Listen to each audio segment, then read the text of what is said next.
வடமதுரை மீனாட்சி சுந்தரேஸ்வரர் கோவிலில் 108 சங்காபிஷேக விழா. வடமதுரை மீனாட்சி சுந்தரேஸ்வரர் கோவிலில் கார்த்திகை மாத சோமவாரத்தை முன்னிட்டு 108 சங்காபிஷேக விழா இன்று நடைபெற்றது.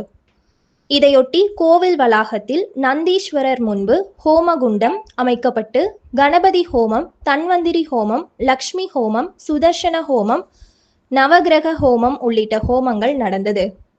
அதன்பின் மீனாட்சி சுந்தரேஸ்வரருக்கு சிறப்பு அலங்காரங்கள் செய்யப்பட்டு 108 சங்குகளுடன் மலர்கள் மற்றும் எலுமிச்சம் பழங்கள் வைத்து சிறப்பு பூஜைகள் மற்றும் அபிஷேகம் நடந்தது. அதன் பின்னர் பக்தர்களுக்கு அன்னதானம் வழங்கப்பட்டது. இதில் சுற்று வட்டார பகுதிகளை சேர்ந்த ஏராளமான பக்தர்கள் கலந்து கொண்டனர்.